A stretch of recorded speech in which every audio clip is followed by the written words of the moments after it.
Remind me not to ever piss you off. She's Wow. good. Thank you for doing whatever it takes.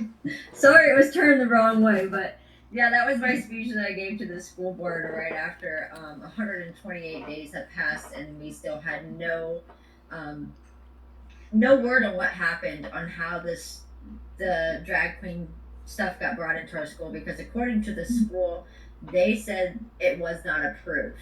Like, they don't know how it got there, They anything don't know. like that. It Wow. was funny because the day that we went to go file our claim against the school about the drag queen show is the exact same day the teachers that put on this show also filed a lawsuit against the Ankeny School District and the administration, because they said they did have permission to have this drag show.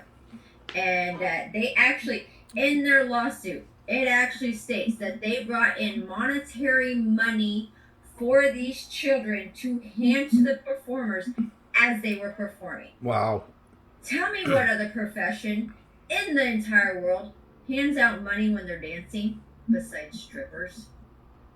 Amazing. Shocking, shocking, shocking. Have you seen any of those Hunter Biden laptop videos? Yeah. Yeah. There you go. Nope, they've been in that pretty well. How long? You said 128 days. That's 6 months. If you were on the school board, how fast would those books be off them shelves? They would be off before I even started on the first day, because I'd have them banned before that. Right on. So what is the issue with so we're having to debate common sense things?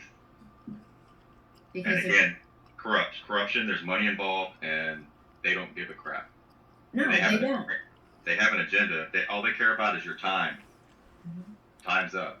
I personally think they're predators themselves. Mm-hmm. Right? We need to look at their laptops. Yeah. Right? Absolutely.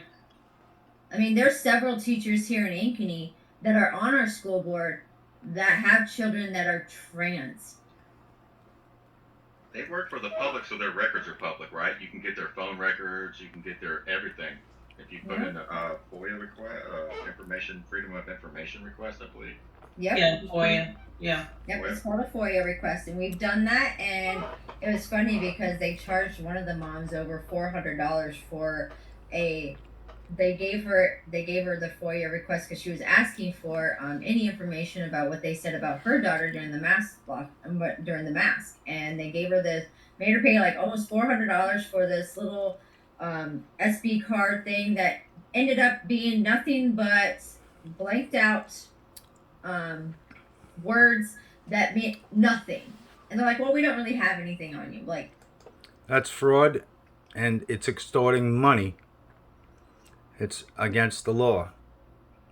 Yeah, you do, because I have other emails that have my name in them from teachers who are willing to give them to me. So she ended up having to fight them on that. But it's one of those things, like, if they know you're coming to ask these questions, they're going to try to hide as much as they can. So right, yeah. You have to try to have somebody on the inside to bring some of that stuff out, so that way when they do say, well, we don't have it, and you show them, you can go after them legally for that. How many teachers have your back? I'd say a good about 30. Okay, 30. Out of how many? I would say there's probably about maybe 1,500 teachers in the school. Wow. Okay, guys. Did you have to gain access at any point in time to go into the school library? How did that all unfold for you to get the information that you needed to move on it? So we weren't allowed to go into our schools, into the library. So my kids are in school. So the couple ways that I was able to access that is, one, there is a website on my Facebook or on my website that is lets you go, if you go scroll down to where the banned books are, there is a little website. I can't remember it off the top of my head. It starts with an F. There's a website on there that you can type in your school district, your school name, and then what books you're looking for, and it will pull up if these books are in your school. So that was one way we were able to look up the books that are in our schools.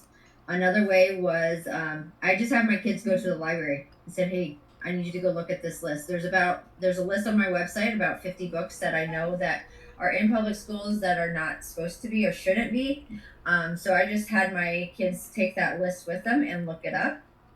And then the last way that we did it, right?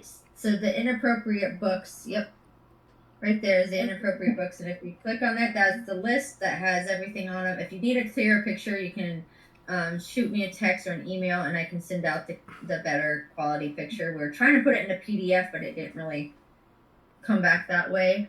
And then another way that I found that was easiest is every kid brings a laptop home that you're supposed to be able to access for school. There's a school library access on there that is you can go into your school laptop and go to the library section and type in these books, and it will pull up if they have them or not and whether they can read them right on their Chromebooks. And so that's another easy way that I was able to find a lot of these books in our schools. Right on. Wow, that's very good information. Thank you.